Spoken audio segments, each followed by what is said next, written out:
मेरे प्यारे बच्चों नमस्कार। तो शुरू करते हैं इस क्लास को। और इस क्लास में प्रश्नावली 12-2 के आगे के प्रश्नों को हल करवाएंगे। और पिछली क्लास में प्रश्न 3 कंप्लीट करवा चुके हैं। अगर आप लोगों ने कंप्लीट नहीं किया है तो लिंक आपको डिस्क्रिप्शन में मिल जाएगा, कंप्लीट कर लेना है। और इस क्लास में प्रश्नावली 12-2 के आगे के प्रश्नों को हल करवाएंगे। तो अभी तक आप लोगों ने इस वीडियो को लाइक नहीं किया है तो सबसे पहले सभी स्टूडेंट इस वीडियो को लाइक कर दें और इस वीडियो को ज्यादा से ज्यादा शेयर कर दें अपने फ्रेंड सर्किल में। तो इंतजार खत्म हुआ, उड़ाते हैं 1 बाय 1 प्रश्नों का गर्दा। तो जय महाकाल, जल्दी लग जा सवाल, नहीं तो पेपर में हो जाएगा बवाल। पेपर में नहीं बवाल होगा। उड़ाते हैं 1 बाय 1 प्रश्नों का गर्दा। तो यहां पे लिख लो प्रश्न 4 का हल। सबसे पहले आपको क्या लिखना है, अधिकतम जेड या फिर न्यूनतम जेड। कैसे लिखना है देख लो यहां पे 1 बाय 1 सेंटेंस, 1 बाय 1 सेंटेंस से आपको लिखना है। जब अधिकतम जेड या फिर न्यूनतम जेड की हम बात करते हैं तो आपको सेंटेंस प्रश्न में सबसे लास्ट में देख लेना है, वहां से आपको अधिकतम जेड या फिर न्यूनतम जेड मिल जाएगा। जैसे यहां पे बात करते हैं प्रत्येक से लेके ये जो सेंटेंस है लास्ट तक देख लो मेरे प्यारे बच्चों। यहां पे कहीं ना कहीं लिखा हुआ मिला है अधिकतम या न्यूनतम। तो यहाँ पे क्या दिख रहा है, अधिकतम दिख रहा है ना। तो यहाँ पे लिख लो अधिकतम जेड, ऐसे करके लिखना है आपको, अधिकतम या फिर न्यूनतम जेड। तो यहाँ पर हमको मिल गया था अधिकतम, तो हमने क्या लिख दिया, अधिकतम जेड। अब अधिकतम जेड के आसपास आपको देखना है, जो शब्द आपको बताए थे 6 बताए थे ना, तो उनमें से क्या मिल गया, लाभ। अब लाभ की इकाई क्या होती है, रुपए। तो यहाँ पे रुपए आपको लिख देना है। अब इसके बाद इस सेंटेंस में आपको 2 नाम मिलेंगे, वो फिक्स हैं 2 नाम। देख लो यहाँ पर नट और बोल्ट 2 नाम आपको मिलेंगे जब आप अधिकतम जेड लिखोगे या फिर न्यूनतम जेड लिखोगे। तो यहाँ पर क्या मिल गया है हमको, 2 नाम नट और बोल्ट। तो यहाँ पर आपको लिख लेना है नट और बोल्ट, ठीक है ना। नट को हमने क्या माना है, एक्स पैकेट, और बोल्ट को क्या मान लिया हमने, वाई पैकेट। ये पैकेट क्यों माना है हम आपको बताएंगे। ये इसलिए माना है जब आप अधिकतम जेड के बराबर लिखोगे तो आपको वो सेंटेंस उठाना है, क्योंकि हमने आपको बताया है कि 1 बाय 1 सेंटेंस से काम होगा।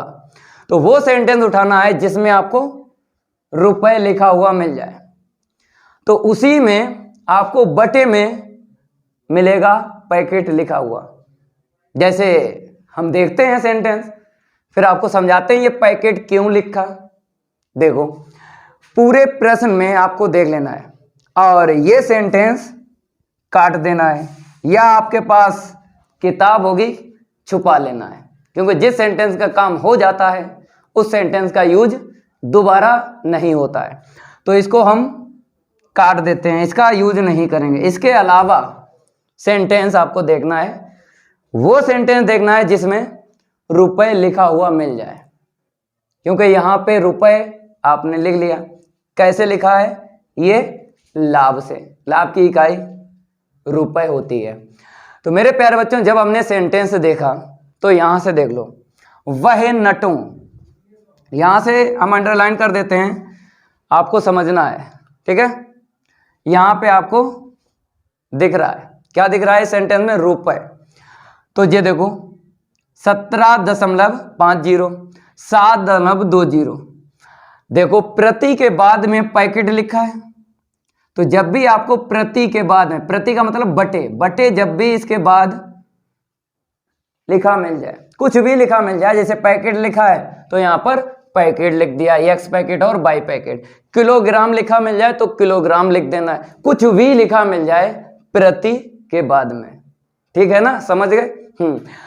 अब जो रुपए आप उठाओगे यहां पर लिखोगे, कैसे लिखोगे हम आपको बताते हैं। जैसे 17.50 है और प्रति का मतलब होता है बटे, ठीक है ना, आपने ऐसे करके लिखा। अब आपको पता है 2 चर में अधिकतम जेड लिखना है, तो हम एक्स पैकेट का इसमें इंटू कर देंगे, एक्स पैकेट का हम इंटू कर देंगे, पैकेट से पैकेट इकाई कैंसिल हो जाएगी, क्या बचेगा, x का इसमें इंटू करेंगे तो मेरे प्यारे बच्चों 17.50 इंटू एक्स, इतना ही आपको लिख लेना है। क्योंकि रुपए लिखा हुआ है तो रुपए तो नहीं लिखेंगे, केवल और केवल क्या लिखना है 17.5, जीरो ना लिखो, अंतर पड़ेगा नहीं। ठीक है, अब आपको पता है, अब बाई वाला और पद लिखना है। बोल्ट जो माना है ना बाई पैकेट, देख लो भैया, नट के लिए आपने रुपए उठा लिए, ठीक है, अब बोल्ट के लिए उठा लो रुपए, कितना है रुपए 7.00 प्रति पैकेट, ठीक है ना। अब आपको गुणा कर देना है बाई पैकेट का, इसमें ऐसे करके गुणा कर दिया, पैकेट से पैकेट कैंसिल हो गया। अब बाई का इसमें गुणा करेंगे तो हमको कितना मिलेगा 7y रुपए। ये पॉइंट के बाद 2 जीरो ना लिखो, अंतर नहीं पड़ता है। तो यहाँ पर आपको 7y लिखना है, वो भी प्लस, क्योंकि हमने आपको बताया है निगेटिव नहीं आता है, ये फिक्स है, प्लस ही यहाँ पे मिलेगा। जब हम असमिकाएं बनाएंगे उसमें भी प्लस आता है। ठीक है, अब इसको हम रफ कर देते हैं, आपने समझ लिया है अधिकतम जेड। अब मेरे प्यारे बच्चों, जिस सेंटेंस का यूज हो जाता है उसको आपको छुपा लेना है अपनी किताब में, लेकिन यहाँ पर मेरे पास किताब तो है नहीं, तो लिखा हुआ है तो हम इसको हटा देंगे। देखो यहाँ से इसका यूज हो गया ना, ठीक है, जिस सेंटेंस का यूज होता है उसको हम कर देते हैं कैंसिल। तो यहाँ तक सेंटेंस था, देख लो, ठीक है। अब जो बचे हैं सेंटेंस उनसे क्या होगा, क्या लिखेंगे, असमिकाएं बनाएंगे। अब इसके बाद करना क्या है हम आपको बताते हैं। जैसे 2 नाम ये तो फिक्स हैं, इसके अलावा आपको नाम देखना है। इन 2 नाम के अलावा 2 या 2 से ज़्यादा आपको मिलेंगे, वो फिक्स नहीं होते हैं, नट बोल्ट के अलावा। तो हमने देखा यहाँ पर मेरे प्यारे बच्चों मशीन ए, मशीन बी, और देख लो यहाँ पर भी लिखा मशीन ए और यहाँ पर भी लिखा मशीन बी। तो ऐसे करके देखना है, इन 2 नाम के अलावा 2 या 2 से ज़्यादा नाम मिलेंगे, वो फिक्स नहीं होते हैं। तो हमको मिले हैं 2 नाम नट और बोल्ट के अलावा, वो कहाँ लिखना है, यहाँ पे। तो देख लो मशीन ए, ठीक है ना, और थोड़ा नीचे मशीन वी, ऐसे करके लिख देना है। ठीक है, इसके बाद में आपको पता है नट का सेंटेंस उठाना है और बोल्ट का उठाना है। पहले नट का उठाएंगे, नट के नीचे लिख देंगे, ठीक है, बाद में बोल्ट का उठाएंगे। अगर हम बात करें यहाँ पे देखो नटों लिखा है, तो इस सेंटेंस को हमने उठाया, कहाँ तक ये पहुँचा है, ये सेंटेंस पहुँचा है यहाँ तक। ये सेंटेंस पूरा का पूरा नट के लिए, तो नट के लिए नट के नीचे लिखेंगे। तो यहाँ पे देख लो, यहाँ पे बताया गया 1 घंटा, 1 घंटा मशीन ए के सामने लिखना है। 1 घंटा मशीन ए के सामने लिखना है, लेकिन नट के नीचे लिखना है। तो 1 लिख दो, हमने आपको बताया है इकाई ना लिखना है, क्योंकि जब बराबर में आएगा तो इकाई कट जाती है, इसलिए नहीं लिखते हैं, ठीक है ना, घंटा। अब इसके बाद में अब देखना है मशीन वी लिखा है, उसके बाद में 3 घंटे लिखा है ना, 3 घंटे दिख रहा होगा। तो 3 घंटे आपको लिखना है नट के नीचे मशीन बी के सामने, ठीक है ना, इतना आपने लिख लिया। अब इसके बाद आपको पता है नट को क्या माना है, एक्स पैकेट, तो एक्स का इंटू कर देना है, कर दिया, ठीक है। अब इस सेंटेंस का यूज हो गया, अब इस सेंटेंस को हम हटा देते हैं। तो मेरे प्यारे बच्चों इस सेंटेंस का यूज हो गया, हम इसको हटा देते हैं, लो हट गया। अब आपको बोल्ट का सेंटेंस उठाना है, बोल्ट का सेंटेंस उठाना है, देख लो यहाँ पे बोल्ट लिखा हुआ है। तो ये सेंटेंस कहाँ से कहाँ तक जाएगा, कहाँ से कहाँ तक जाएगा, वहाँ तक आपको देख लेना है। यहाँ तक आया है, अंडरलाइन कर लिया है, आपको दिख रहा होगा। तो बोल्ट के नीचे अब लिखना है, देखो उसने बोला है मशीन ए, मशीन ए के सामने आपको लिखना है 3 घंटे, लेकिन बोल्ट मशीन ए के सामने वोल्ट के नीचे, तो हमने 3 लिख दिया है, मात्रक ना लिखो, हमने आपको बताया है, ठीक है। अब इसके बाद में कहा गया मशीन बी, मशीन बी के सामने आपको लिखना है 1 घंटा, लेकिन बोल्ट के नीचे, तो आपने लिख दिया 1 घंटा, ठीक है। इस सेंटेंस का यूज हो गया, अब इसे भी हम हटा देते हैं, हो गया ना, ठीक है, हटा दिया, इस सेंटेंस का यूज हो गया। अब आपने बोल्ट को बाई माना, यहाँ पे बाई रख लो। हमने बताया था यहाँ पे जैसे प्लस लेते हैं बीच में, ठीक है, तो यहाँ पर भी प्लस ही आपको लेना है, ये फिक्स है, नेगेटिव नहीं आएगा। अब मेरे प्यारे बच्चों, अब इन दोनों का मिक्स आपको मिलेगा, इन दोनों का क्या मिलेगा, मिक्स मिलेगा। सेंटेंस जो बचे हैं उनमें देख लो। अब आपको ऊपर बचा हुआ दिख रहा, नीचे यहाँ पर कहीं पर आपको घंटा नजर नहीं आ रहा लिखा हुआ, क्योंकि ये इकाई हमने नहीं लिखी 1331 की, क्योंकि इकाई आपको पता है घंटा, तो घंटे में ही आपको मिक्स मिलेगा इसका।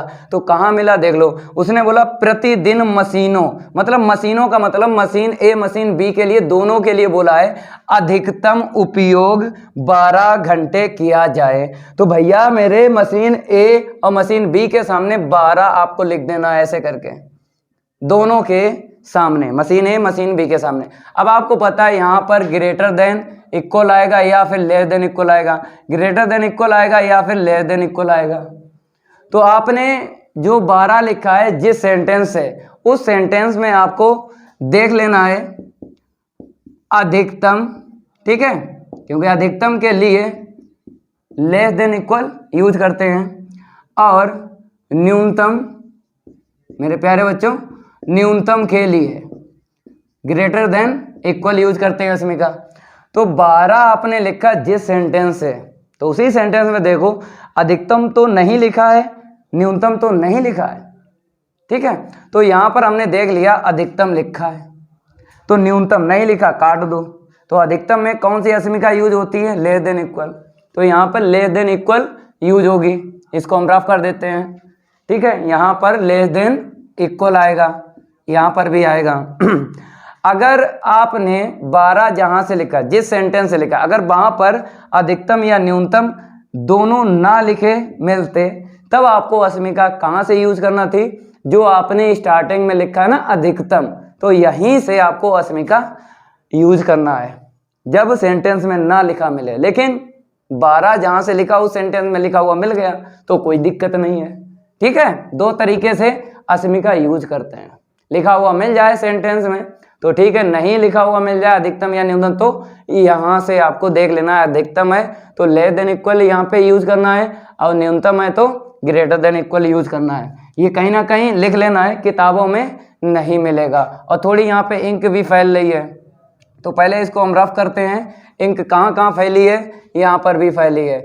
बच्चे की कमेंट आई थी कि सर आप इतनी इंक क्यों डालते हो। भाई अगर इतनी इंक ना डालें आपको दिखेगा नहीं, फिर दिक्कत क्या है, रफ तो कर देते हैं ना, ठीक है। इसके बाद आपको पता है ये तो आपने यहाँ पे 12-12 वाला सेंटेंस यूज कर लिया, तो उसे कट्टा लगा लो भाई, ठीक है। जिस सेंटेंस का यूज हो जाता है उसको हम हटा देते हैं, पूरा प्रश्न कट गया, ठीक है। जैसा हम बता रहे हैं ऐसा ही आपको करना है, नहीं तो पूरे यूट्यूब पे जो 50 रुपए के टीचर हैं वो भविष्य बना नहीं रहे, वो खराब कर रहे हैं बच्चों का। हमने रटा है, आओ आप लोग भी रटो, ऐसी तो कहानी चल रही है यार।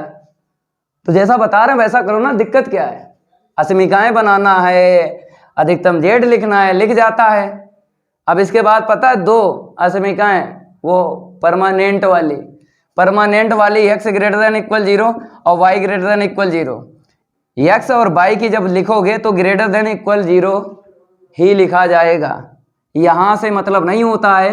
ये जो अस्मिकाएं हैं आपको अलग से लिखना है, हिंदी वाले प्रश्नों में मिलेगा कहीं नहीं, किसी सेंटेंस में नहीं बताएगा x ग्रेटर देन इक्वल 0 लिखो, y ग्रेटर देन इक्वल 0 लिखो, कहीं नहीं लिखा मिलेगा, तो अपने पास से लिख देना ऐसे करके। अब इसके बाद करते क्या है, 12.1 में क्या बताया था कहानी, जो 12.1 के प्रश्नों में आपने यूज की वही कहानी यहाँ पे यूज करो।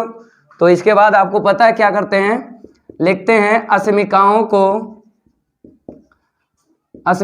को समीकरण के रूप में लिखने पर, यही लिखते थे, ठीक है।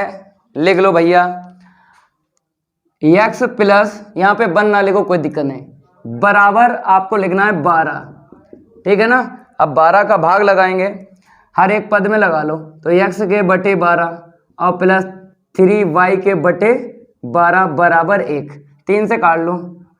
इतना आप लोग नोट कर लो, अब प्रश्न को रफ करेंगे, नोट कर लो, जल्दी नोट कर लो मेरे प्यारे बच्चों। रफ हो गया। अब आपको इसके आगे लिखना है, यहाँ से देख लो। तो x के बटे आपने लिख ला 12 और यहाँ पे देखो प्लस y के बटे 4, ठीक है ना, क्योंकि 3 से 12 कट गया। ये बन गया पहला अंताखंड रूप, इसे नंबर 1 डाल लो। अब आपको यहाँ से बनाना है, दूसरी अस्मिका दिख रही है 3x प्लस का y बराबर कितना है 12, लगा दो भाग 3x के बटे 12 y के बटे 12 बराबर 1, काट लो 3 से 12, तो x के बटे 4 प्लस y के बट्टा 12, ठीक है, ये बन गई दूसरी अंताखंड। अब इसके बाद में x ग्रेटर देन इक्वल 0 है, तो आपको पता है इसे तो ऐसे लिखा जाता है हर प्रश्न में, y ग्रेटर देन इक्वल 0 है, y बराबर 0 लिख दो। अब इसके बाद आपको पता है क्या करते हैं, पुट z बराबर 0, बिंदु निकालते हैं, रख लो यहाँ पे कितना है 17.5x फिर प्लस का 7y बराबर 0। अब पक्षांतर करेंगे तो 17.5x बराबर माइनस का 7y, तो x के बटे y बराबर माइनस का 7 बटे 17.5, काट लो 7 एकम 7, 7 दूनी 14, 14 3 17, तो 7 पना 35, ठीक है ना। तो हमें बिंदु क्या मिल गया मेरे प्यारे बच्चों, x गामा y बराबर यहाँ पे लिख देते हैं ऊपर -1 और नीचे कितना है 2.5, ठीक है, बिंदु पता चल गया। अब इसके बाद आपको पता है इतना तो नोट करना ही करना है। अब डायग्राम हम बनाएंगे, फिगर की तैयारी करेंगे। पटरी पेंसिल आपको रबड़ निकाल लेना है, तो इसको हम रफ करेंगे और क्रियाक्रम करेंगे किसका, डायग्राम का। तो बच्चों की कमेंट आई थी कि सर जो चित्र आप बनाते हो थोड़ा सा बड़ा बनाइए, क्योंकि समझ में नहीं आता, बड़ा सा भारी सा बनाएंगे, भारी सा बना देंगे, दिक्कत नहीं आएगी, ठीक है मेरे प्यारे बच्चों, आपके लिए ही सब कर रहे हैं। ये लोग बड़ा सा चित्र बनाएंगे, आपको दिक्कत नहीं आएगी। तो थोड़ा बैठ लेते हैं, थोड़ा आराम भी कर लेते हैं, तो आपके लिए हम आराम कर रहे हैं। देख लो वाइट के ये हम लाइन ड्रा कर रहे हैं, फिर बैठ गए, ये लाइन ड्रा कर रहे हैं बार बार क्षैतिज, बड़ा सा बनाएंगे ना, ठीक है, बड़ा सा ले लो। तो ये x अक्ष यहाँ पे लिख देना है और यहाँ पर क्या लिख देना है, यहाँ पर मेरे प्यारे बच्चों x डैश, क्योंकि x का विपरीत x डैश, और यहाँ पे क्या लिखना है y अक्ष, ठीक है ना, y अक्ष आपने लिख लिया, और यहाँ पर क्या लिखना है y डैश, ठीक है। इसके बाद आपको क्या करना है, अंताखंड लेना है। अंताखंड ये 1 और 2 कैसे रेखा खींचनी है, पहले तो अंतराल लेना है। तो अंतराल किससे लिए जाते हैं, अंताखंड से, अपने पास से नहीं लेते हैं। तो x के बटे 12 है और x के बटे 4 है, सबसे ज़्यादा 12 है, तो 12 कैसे लेना है, कॉपी पे तो आ ही जाए, तो 1 2 3 करके ले लो, आ जाएगा आराम से। 1 2 3 4 5 6 7 8 9 10 11 12। अब देख लो यहाँ पे y के नीचे 4 है, y के नीचे 12 है, तो धनात्मक ही दिख रहा है। इसके नीचे देखो, चाहे इसके नीचे चाहे इसके नीचे चाहे इसके नीचे, तो धनात्मक x अक्ष पे 12 लेना है और धनात्मक y अक्ष पे 12 लेना है। तो देख लो बराबर दूरी पे लेना है, 1 2 3 4 5 6 7 8 9 10 11 और 12। अब रेखाएं खींचना है, तो x से नीचे 12 है, तो 12 कहाँ पे मिलेगा, यहाँ पे मिलेगा 12,0 लास्ट वाला। y के नीचे 4 है, तो 4 ले लो धनात्मक, 1 2 3 4 यहाँ पे मिलेगा 0,4। अब 2 बिंदुओं से एक रेखा खींची जाती है, खींच लो। तो देख लो मेरे प्यारे बच्चों, यहाँ पर हम एक रेखा खींचेंगे 2 बिंदुओं को मिला के, ये रेखा खींच गई, इसे नंबर 1 डालना है, काउंटिंग करते रहना है, ठीक है। अब दूसरा अंताखंड दिख रहा है, इसकी रेखा खींचो, x के नीचे 4 है, तो 1 2 3 4 मिल जाएगा धनात्मक x अक्ष पे, y के नीचे 12 है, तो धनात्मक 12 मिला है। ठीक है, धनात्मक बाई अक्ष पे ले लो, लास्ट में मिलेगा 0,12। इन दो बिंदुओं को मिला लो, ये वाला और ये वाला, दो बिंदुओं से एक रेखा खींची जाती है। तो मेरे प्यारे बच्चों यहाँ पे खींचेंगे। डायग्राम में थोड़ा देरी हो जाती है, कोई बात नहीं, गर्दा तो उड़ेगा, उड़ेगा तो उड़ेगा गर्दा। तो यहाँ पे हम इसको रफ कर देते हैं, क्योंकि सही से लिख देते हैं 4,0, ठीक है। अब यहाँ पे नंबर 2 डाल दो, और ये x बराबर 0 y बराबर 0 ये खींचना नहीं पड़ती हैं, खींची खिंचाई मिल जाती हैं। x बराबर 0 y h पे मिल जाएगा, तो इसे नंबर 3 डाल दो। y बराबर 0 x h पे मिल जाएगा, इसे नंबर 4 डाल दो। डाल दिया। इसके बाद आपको क्या करना है, एक डब्बा बनाना है -1, 2.5।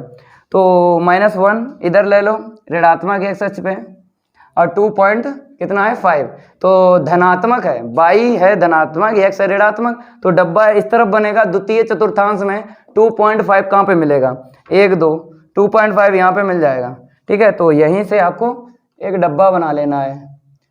तो देख लो डब्बे की तैयारी हो रही है, डब्बे की तैयारी हो रही है, ये डब्बा बन गया, बन गया डब्बा। तो बिंदु लिख लो यहाँ पे -1, 2.5, ठीक है ना। अब आपको पता है जेड वाली रेखा मूल बिंदु से होकर जाती है, खींच दो जेड वाली रेखा मूल बिंदु से।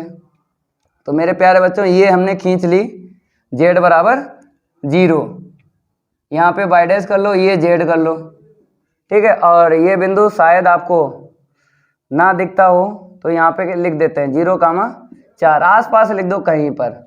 इसके बाद आपको तीर लगाना है। जब आपने ये पहला अंतःखंड बनाया, किससे बनाया था, उसकी असीमिका क्या थी, लेस देन इक्वल थी ना। तो लेस देन इक्वल पे अंदर तीर लगाना है। नंबर 1 का जब भी तीर लगेगा अंदर तीर लगेगा, मूल बिंदु की तरफ आपको दिखा देना है। ये तीर आपको लगाना है, लेस देन इक्वल जब मिल जाए तो अंदर की ओर तीर लगाना है, ठीक है। और दूसरा जब अंतःखंड बनाया था दूसरी असीमिका से, तो उसका भी यही था, लेस देन इक्वल, तो अंदर तीर लगा लो। दूसरी रेखा, तो दूसरी रेखा यही, अंदर तीर लगा लो, मूल बिंदु की तरफ आपको दिशा करनी है, तीर की डायरेक्शन बोलते हैं। चलो भाई, ठीक है। अब आपको पता है x बराबर 0 y बराबर 0, तो x greater than equal 0 y greater than equal 0, इसके फिक्स होते हैं, इसके फिक्स होते हैं भैया तीर। आपको पता है ये ऐसे लगाए जाते हैं।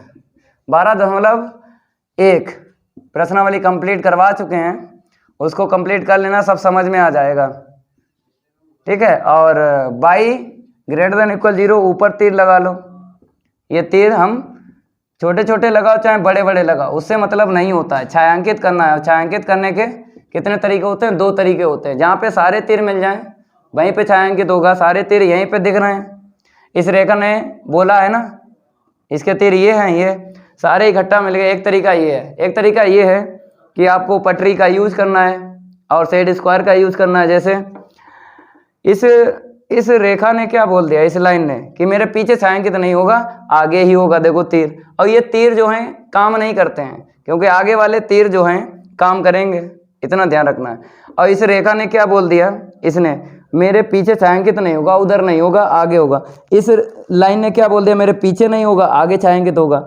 इस लाइन ने क्या बोल दिया, मेरे नीचे छायांकित नहीं होगा, ऊपर होगा। तो चाहे जैसे कर लो, आपको छायांकित ही करना है। तो आपको समझ में आ गया कि सर यहाँ पर छायांकित होगा, तो आपने यहाँ पे छायांकित कर लिया। अब आपको पता है ये छायांकित जो हुआ है सुसंगत क्षेत्र परिबद्ध है कि अपरिबद्ध है, बताइए। और इसके लिए यहाँ पे थोड़ा टेक लगा देते हैं, मार्कर ले लेते हैं। अब आपसे हम पूछेंगे, क्या पूछेंगे, इसको पहले हम रफ कर देते हैं, फिर पूछेंगे आपसे। देखो भाई, ऐसा मेथड दिया है, पूरे यूट्यूब पे नहीं मिलेगा आपको, ठीक है। तो यहाँ पे लिख लो सुसंगत क्षेत्र क्या है, परिबद्ध है। यहाँ पे लिख लो परिबद्ध है। परिबद्ध का मतलब जानते हो क्या है, बाउंडेड, क्योंकि ये रेखाओं से घिरा हुआ है तो बोलेंगे बाउंडेड। परिबद्ध का मतलब होता है बाउंडेड, ठीक है। अब आपको पता है हमें बिंदु ढूंढना है, बिंदु ढूंढना है छायांकित के आसपास। तो ये मूल बिंदु तो लेते नहीं है, ये वाला। इसके अलावा देखो, एक बिंदु ये है, दूसरा ये है, तीसरा ये 3 बिंदु में एक बिंदु आपको मिलेगा। प्रश्न में आपने सबसे पहले क्या लिखा था, अधिकतम जेड लिखा था, तो अधिकतम बिंदु आपको यहाँ पे ढूंढना है। 3 बिंदु में अधिकतम बिंदु ढूंढना है आपको। तो सबसे पहले आपको यहाँ पे क्या लिख लेना है मेरे प्यारे बच्चों, जो स्टार्टिंग में आपने लिखा था अधिकतम जेड, तो सबसे पहले आपको क्या लिखना है, अधिकतम बिंदु। अगर न्यूनतम आपने स्टार्टिंग में लिखा होता तो न्यूनतम बिंदु लिखते, अधिकतम लिखा था तो अधिकतम बिंदु आपको ढूंढना है।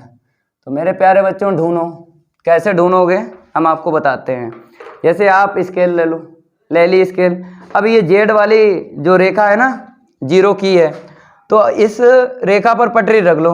अब आगे खिसकाना है, जो सबसे बाद में बिंदु मिलेगा उसी को बोलेंगे अधिकतम बिंदु। तो मेरे प्यारे बच्चों ये बिंदु छुप गया, ये बिंदु भी छुप गया, ये बिंदु बच गया, मतलब ये भी छुप जाता और कोई है ही नहीं, तो लास्ट वाला यही है, यही लेना है। फिर ट्राई करते हैं, आपको समझाते हैं। इस रेखा के ऊपर रख लो ये पटरी, तो आगे जब हम बढ़ाएंगे ऐसे, जो सबसे बाद में मिलेगा, ठीक है, यही मिला, तो चाहो तो समांतर एक रेखा खींच लो, ऐसे करके समांतर खींच लो, ठीक है, ऐसे करके खींच ली समांतर। चाहो तो आगे और बढ़ा लो, चाहे खींचो या ना खींचो, एक भी नंबर नहीं कटेगा, ये मेरा आपसे वादा है, इतना ध्यान रखना है। तो इसके समांतर खींच दी, सबसे बाद में यही मिला। अब बताओ कैसे। 2 तरीके होते हैं। ग्राफ पर अगर ये बनाओगे, ग्राफ कॉपी पे, तो लंब डाल लेना है नीचे, तो हमको दिख रहा है। जब हम लंब डालेंगे यहाँ पे, आप लोग ना डालना, वो लकीर खींची खिंचाई आपको मिल जाएगी ग्राफ पे, यहाँ पे खींच के बता रहे हैं। ये लंब डाला तो सीधा सीधा डालना है, तो गिनो 1 2 3, 3 पे पड़ गया ये लंब, तो x का मान कितना मिल गया, 3।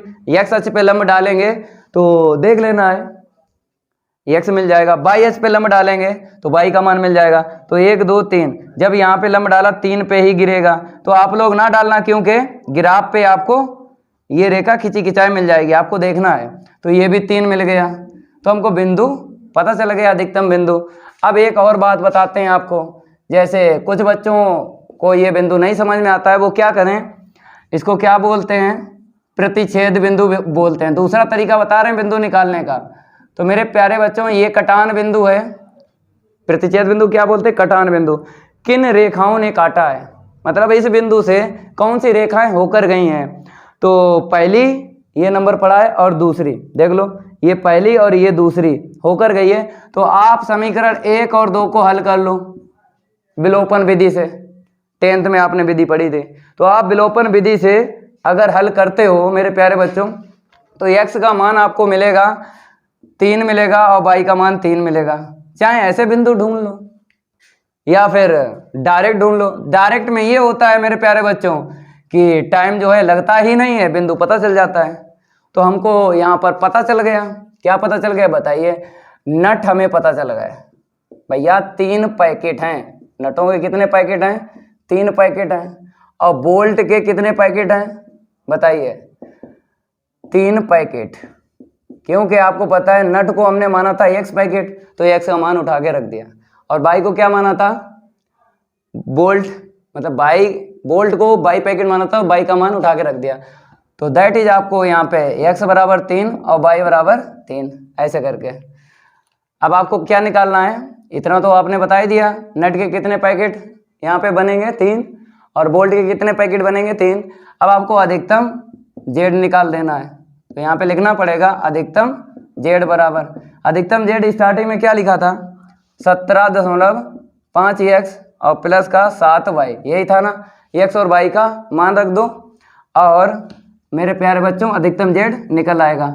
लेकिन इसकी इकाई क्या थी बताइए, इकाई भी तो आपको लिखवाई थी हमने, क्योंकि लाभ में क्या होता है हमने इकाई ली थी। तो इसे हम रफ कर देते हैं 17.5 यहाँ पे लिख देते हैं, ठीक है। और यहाँ पे रुपए, ये जरूर लिखना नहीं तो नंबर काट लेगा, इकाई, ठीक है। यहाँ पे थोड़ी सी इंक फैल रही है, पहले इसको देख लेते हैं।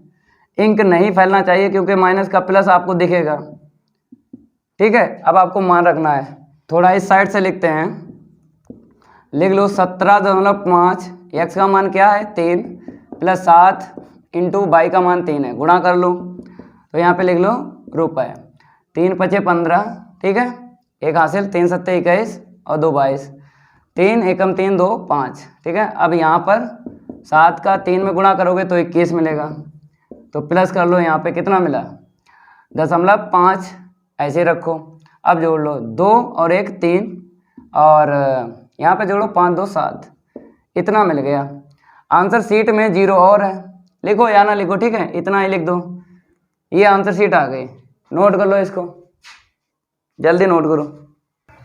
अब आप लोग डालो प्रश्न 5 का हल, तो यहाँ पे लिख देते हैं।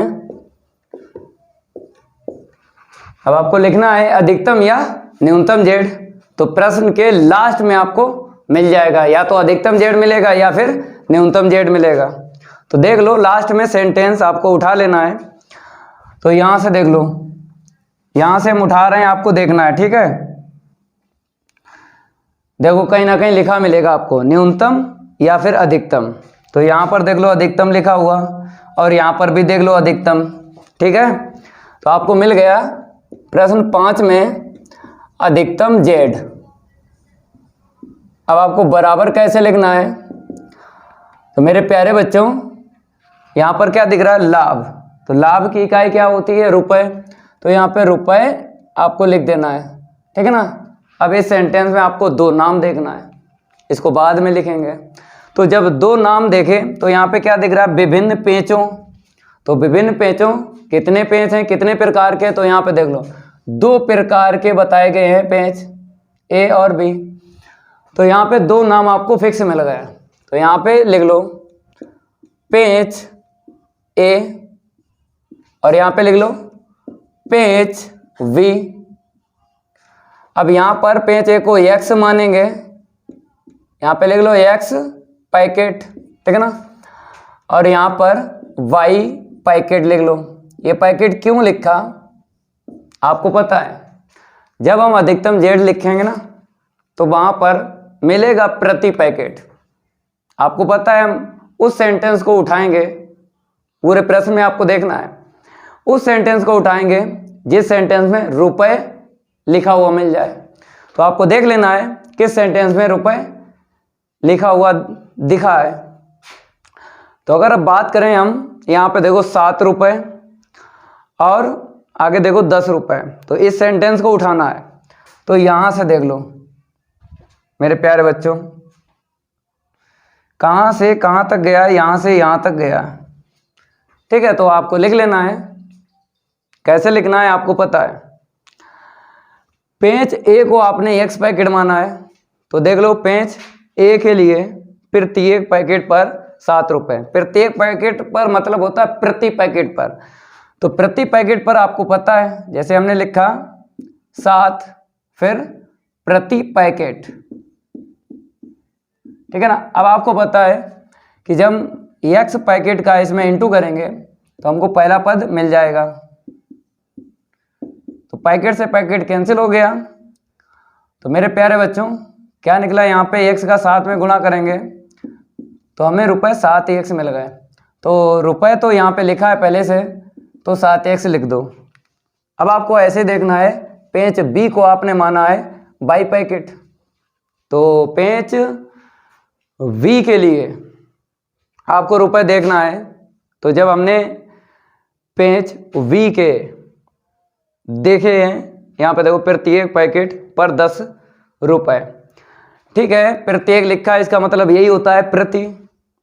तो फिर आपको लिख लेना है ऐसे करके, लिख लिया ना, ठीक है। अब इसमें किसका गुणा करना है, बाई पैकेट का। तो पैकेट से पैकेट कैंसिल हो गया, तो कितना हमको मिला 10 वाई रुपए। तो यहाँ पे प्लस का आपको लिखना है, क्योंकि हमने आपको बताया यहाँ पे माइनस यूज चिन्ह नहीं होता है, ये फिक्स है, प्लस ही आपको लेना है। ऐसे करके आपको लिखना है। अब इसके बाद आपको पता है ये तो 2 नाम फिक्स हैं, इसके अलावा 2 या 2 से ज़्यादा नाम मिलेंगे। इसके अलावा देख लो, इसके अलावा दिखाते हैं नाम। तो जो सेंटेंस यूज हो गए पहले उनको कैंसिल कर देते हैं, फिर आपको बताते हैं। इसको कैंसिल कर लो, ये सेंटेंस यूज हो गया, ठीक है ना। इसको कैंसिल कर देते हैं, ये भी यूज हो गया। जिस सेंटेंस का यूज होता रहे उसको कैंसिल करते रहो। अब देखो इन 2 नाम के अलावा 2 या 2 से ज़्यादा नाम मिलेंगे, और मेरे प्यारे बच्चों 1 बाय 1 सेंटेंस आपको देखना है। तो जब हमने देखा यहाँ पे देखो स्वचालित और यहाँ पे हस्तचालित, फिर देखो स्वचालित और फिर देखो हस्तचालित, फिर आगे देखा स्वचालित, फिर आगे देखा हस्तचालित। तो इन 2 नाम के अलावा 2 नाम आपको मिले हैं, तो वो कहाँ पे लिखना है, यहाँ पे लिखना है। तो पहले आपको क्या लिखना है, स्वचालित, ठीक है ना। फिर यहाँ पर आपको लिखना है थोड़ा नीचे हस्तचालित, ऐसे करके आपको लिखना है। इसके बाद आपको बताया हम सेंटेंस उठाएंगे पेज ए का, तो उसमें हमें कुछ मिलेगा, पेज ए के नीचे लिख देंगे। तो देखते हैं यहाँ पर पेज ए के लिए, ये देखो ये सेंटेंस आपको उठा लेना है यहाँ से यहाँ तक, देख लो और आगे बढ़ते रहो, ठीक है ना। तो यहाँ तक रखो क्योंकि आगे पेज बी मिल गया है, यहाँ तक ये सेंटेंस आया है, आया ना। तो मेरे प्यारे बच्चों पेज ए के लिए ये सेंटेंस है। यहाँ पे देखो स्वचालित लिखा है 4 मिनट, तो स्वचालित के सामने 4 मिनट और पेज के नीचे लिख देना है। तो 4 लिख लो, ये मिनट इकाई नहीं लिखेंगे, हम आपको पहले ही बता चुके हैं, कोई दिक्कत नहीं है, नंबर 1 नहीं कटेगा। फिर आगे देखो 6 मिनट हस्तचालित मशीन, ठीक है।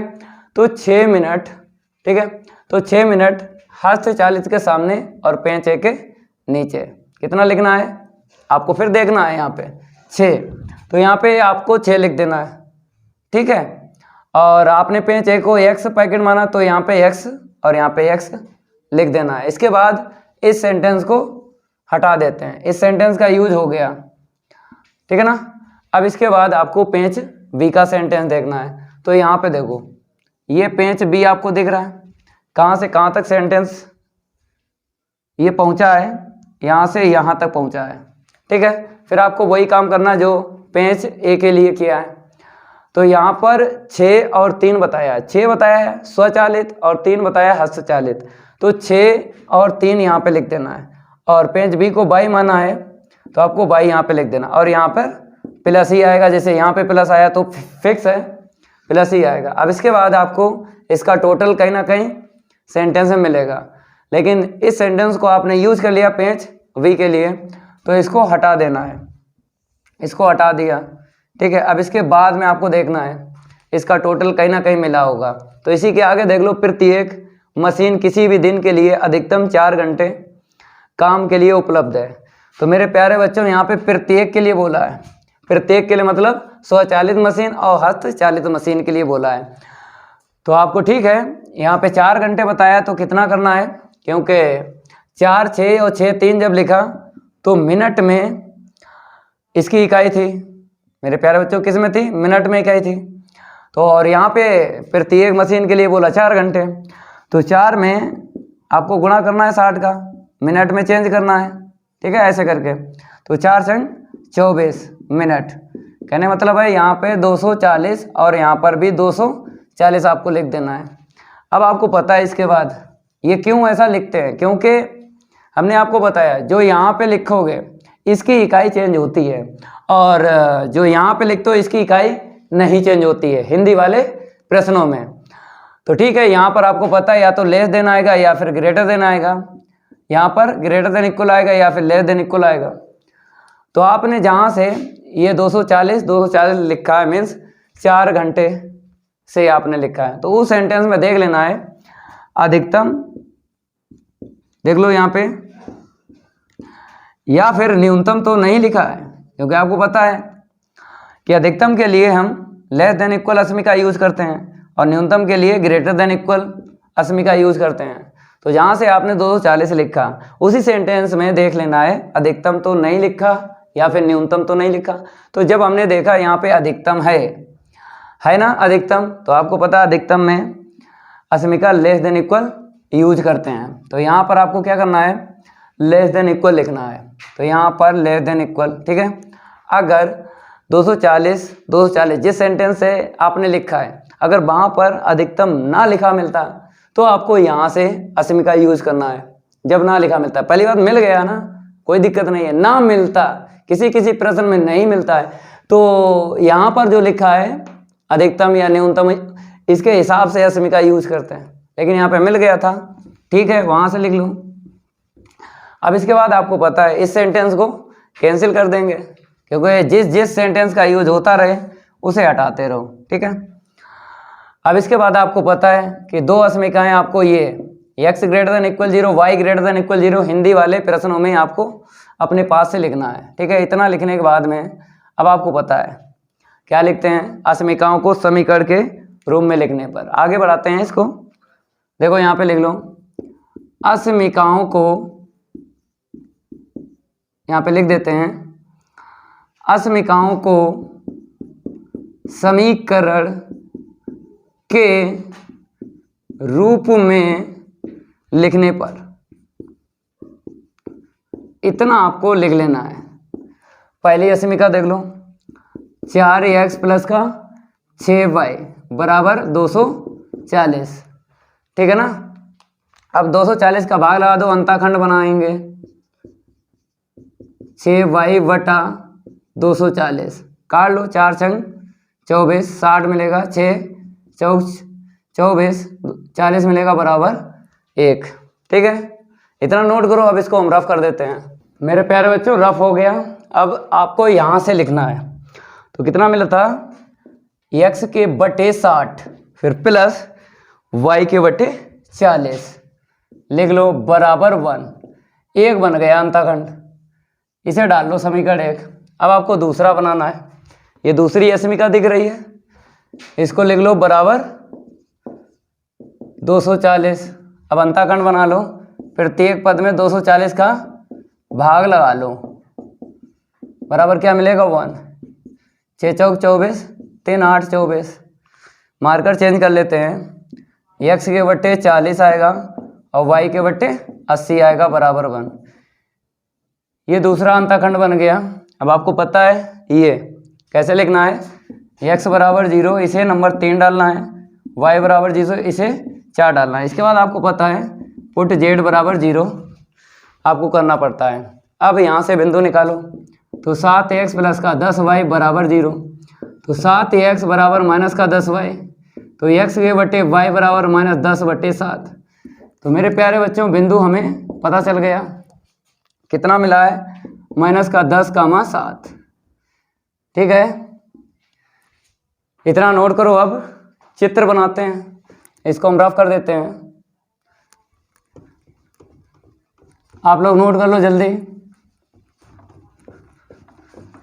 बच्चों की कमेंट आई थी कि सर थोड़ा सा बड़ा चित्र बनाइए, बड़ा बनाएंगे, ठीक है। आपकी हेडेक नहीं है, वो तो मेरी हेडेक है, हम आपको समझाएंगे, ठीक है। चित्र की तैयारी करेंगे, तो आपके पास पटरी पेंसिल रबड़ होगी, निकाल लो। तो यहाँ पर देख लो, ठीक है, यहाँ पर हम डायग्राम बना देते हैं। ये ऊर्ध्वाधर रेखा खींच ली, अब बैठ के खींचेंगे हम, थोड़ा बड़ा बनाएंगे इसीलिए बैठ जाते हैं।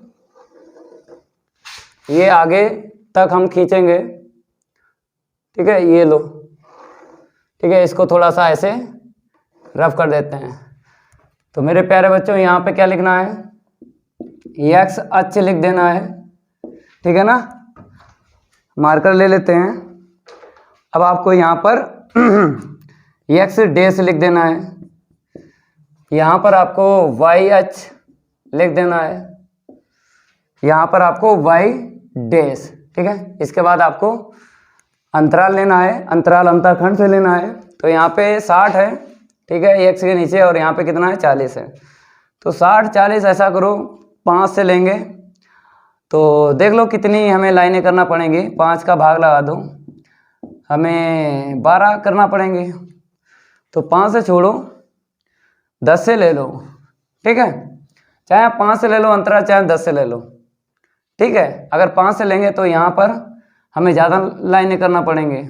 तो देख लो यहाँ पे 5 एकन 5, 5 16, तो कापी पे नहीं आएगा, 16 14 तक तो आ ही जाता है, ठीक है। तो 10 से ले लो, आराम से मिल जाएगा। तो एक से नीचे 60 और एक से नीचे 40, तो 10 से अंतराल ले लो। एक से नीचे 60 है, एक से नीचे 40 है, 10 छंगा 60, तो 6 आपको लेना है। यहाँ पे लाइनें करना, 1 2 3 4 5 6, ठीक है। और बाई के नीचे आपको पता है कितनी करना, 8, तो 10 का 8 में गुणा करेंगे 80 मिलेगा। इतनी दूरी पे लेना है धनात्मक बाई एच पे, क्योंकि यहाँ पर भी प्लस का 40 है, यहाँ पर भी प्लस का आपको दिख रहा है 80। तो 1 2 3 4 5 6 7 8, ठीक है। इसके बाद आपको रेखा खींच लेनी है। पहले एक से नीचे कितना है, 60, तो कहाँ मिलेगा, 1 2 3 4 5 6, तो 60 मतलब 10 से अंतराल लिया, 10 छंगा 60, ठीक है। 60 का 0 यहाँ पे मिल गया। अब बाई के नीचे देख लो 40 है, तो 4 लाइनें आपको गिनना है, 1 2 3 4, ठीक है। तो 10 और 4 का गुणा करेंगे तो हमको क्या मिल जाएगा, 40 मिल जाएगा, ठीक है। इतना काम करो। अब हम स्केल ले लेते हैं और 2 बिंदुओं से हम रेखा खींचेंगे, 1 2 3 4, ठीक है। चलो भाई रेखा खींच देते हैं, आप लोग भी खींचो, ये लो खींच गई, ठीक है ठीक है ठीक है। नंबर 1 डाल लो इसे। अब यहाँ पे आ जाओ, 1 से नीचे 40 है, बाई के नीचे 80 है, तो 1 से नीचे 40 है, 10 4, 1 2 3 4, तो 40 का 0 यहाँ पे मिल जाएगा, ठीक है बिंदु। और बाई के नीचे 80 है, तो सबसे लास्ट में पहुँच चलो, 0 का कितना मिलेगा, 80 मिलेगा ना, क्योंकि बाई एच पे 1 से 0 होता है। चलो 2 बिंदुओं से एक रेखा खींच लो, 2 बिंदुओं से एक रेखा खींची जाती है, आपको पता है। तो यहाँ पर हम खींच लेते हैं, ये लो 2 बिंदुओं से एक रेखा खींच गई। थोड़ा यहाँ पे 40 का 0 लिख देते हैं इस साइड, और यहाँ पे नंबर 2 डाल देते हैं, ठीक है। इसके बाद आपको पता है x बराबर 0 y बराबर 0, ये रेखा है खींची खिंचाई मिल जाती हैं, ये h पे मिल जाएगी, x बराबर 0 y h पे मिलेगी, नंबर 3 डाल दो। अब y बराबर 0 कहाँ पे मिलेगी, ये रेखा x h पे मिलेगी, नंबर 4 डाल दो। इसके बाद आपको डब्बा बनाना है, -10 का 7, -10 आपको x का मान दिख रहा है और y का मान 7, 7 तो मिल जाएगा, 1 2 3 4 5 6 7, ठीक है यहाँ पर। लेकिन हम आपको ट्रिक बताते हैं, जैसे अंतराल आपने 10 से लिया, ठीक है, 10 20 30 40 50, लेकिन जब बिंदु की बात करेंगे तो मेरे प्यारे बच्चों 1 2 3 करके ही गिनना, ठीक है। चाहे आप और भी यहाँ पर ले सकते हो, ऐसी बात नहीं है, जैसे बिंदु का अलग सिस्टम है, अंतराल का यूज ना करो कोई बात नहीं है, रेखा वहीं से जाएगी। चाहे ये अंतराल यूज कर लो, जो जेड की रेखा खींचते हो वहीं से जाएगी, चाहे अपने पास से 1 2 3 कर लो।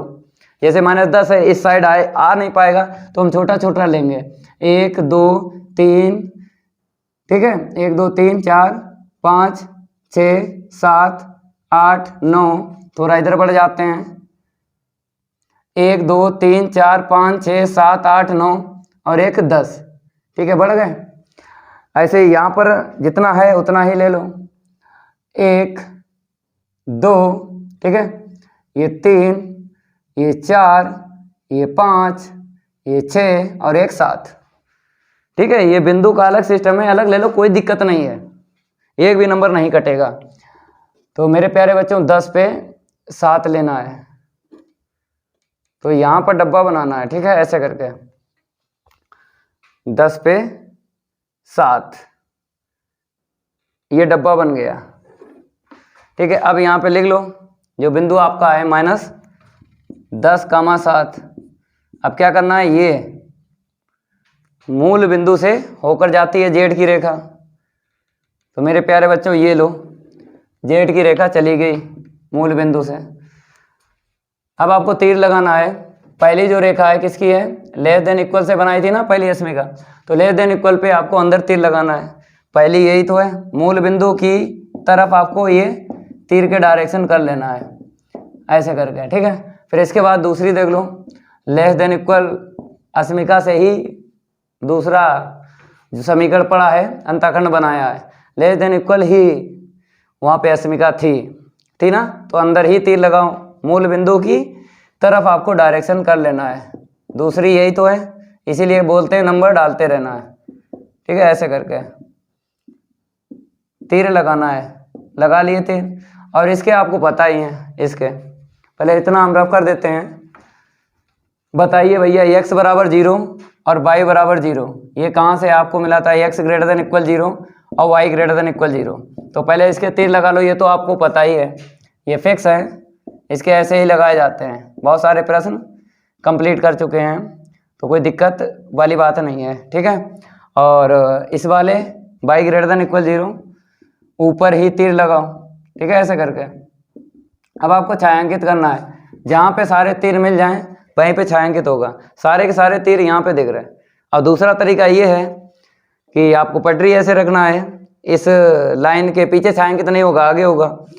यहाँ पे देख लो, इस लाइन ने क्या बोला? मेरे पीछे छायांकित नहीं होगा, आगे होगा। इस लाइन ने क्या बोल दिया? एक्स अक्ष ने मेरे नीचे नहीं छायांकित होगा, ऊपर होगा। और वाई अक्ष ने यहाँ पे क्या बोल दिया? यहाँ पे मेरे पीछे छायांकित नहीं होगा, आगे होगा। तो मेरे प्यारे बच्चों, दो तरीके होते हैं छायांकित करने के, तो ऐसे कर लो। क्या बात है, मजा आ रहा होगा। उड़ा दिया इसका गर्दा। इसको क्या बोलेंगे बताओ जल्दी, इसका नाम बताओ। नाम तो पता ही आपको, सुसंगत, क्षेत्र, कैसा है? परिबद्ध है, परिबद्ध, बाउंडेड है, बाउंडेड, घिरा हुआ है ना रेखाओं से, ठीक है। तो परिबद्ध का मतलब क्या होता? बाउंडेड। यहाँ पे बाउंडेड लिख देना, शायद टीचर को ना पता हो परिबद्ध का मतलब क्या होता है, तो बाउंडेड आपको लिख देना इंग्लिश में, तो समझ जाएगा टीचर, जो 50 रुपए का टीचर होगा, ठीक है। इसको हम रफ कर देते हैं। अब इसके बाद में आपको बिंदु ढूंढना है। कितने बिंदु मिले हैं? एक ये मिला है, एक ये मिला है और एक ये मिला है। देखो मूल बिंदु तो लेते नहीं हैं, ठीक है, तो 3 बिंदु में एक बिंदु मिलेगा। अब इसको हम रफ कर देते हैं। आपको पता है आपने क्या लिखा था स्टार्टिंग में? न्यूनतम जेड लिखा था कि अधिकतम जेड? अधिकतम जेड लिखा था, तो अधिकतम बिंदु ही आपको निकालना है, ठीक है। तो इसको हम रफ करेंगे, अधिकतम बिंदु निकालेंगे। कैसे निकालते हैं आपको पता है, तो यहाँ पे आपको लिखना पड़ेगा, पहले क्या लिखना पड़ेगा? अधिकतम बिंदु। तो मेरे प्यारे बच्चों, अधिकतम बिंदु आपको पटरी ले लेना है, पटरी ले लेना है और जेड की रेखा पर रखना है और आगे बढ़ाना है। जो सबसे बाद में बिंदु मिलेगा वही अधिकतम बिंदु है। तो देखो भैया, ये मिल गया पहले, फिर बाद में ये मिला, सबसे लास्ट में देखो ये मिला। फिर ट्राई करके बताते हैं, आगे बढ़ाओ, जो सबसे बाद में बिंदु मिलेगा वही आपको ले लेना है। ये छुप गया था, ये भी छुप गया था और ये मिला है। फिर ट्राई करके बताते हैं। अब आपको फिर समझना है, पटरी आगे खिसकाएंगे, जेड बराबर 0 रेखा पर रखिए, जो सबसे बाद में बिंदु मिलेगा वही अधिकतम बिंदु है। तो मेरे प्यारे बच्चों, यही सबसे बाद में मिला है, ठीक है। कौन सा मिला है? ये वाला बिंदु सबसे बाद में मिला है, यही अधिकतम बिंदु है। समांतर रेखा खींच लो, ठीक है, आपकी मर्जी, खींचो या ना खींचो, लेकिन खिंचवा देते हैं, कोई दिक्कत वाली बात नहीं है, ठीक है। समांतर रेखा खींच लो, ये दूर से पता चलेगा कि ये आपने लिया है।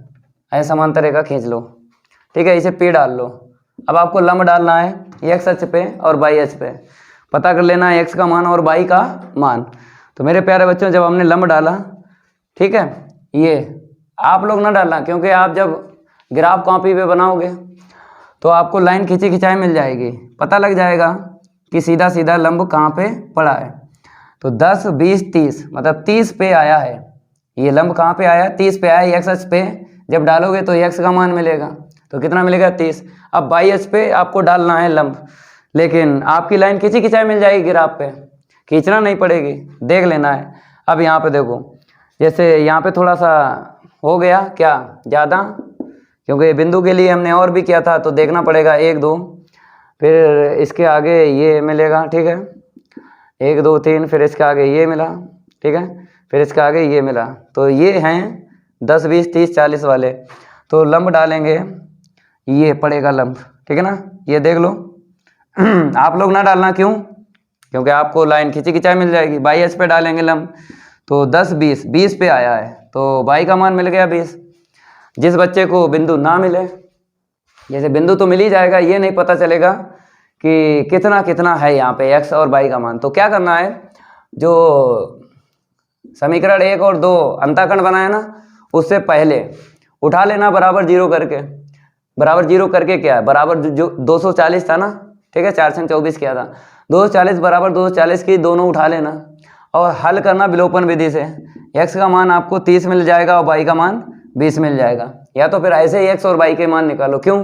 क्योंकि ये जो है प्रतिच्छेद बिंदु है, कटान बिंदु है, किसका है?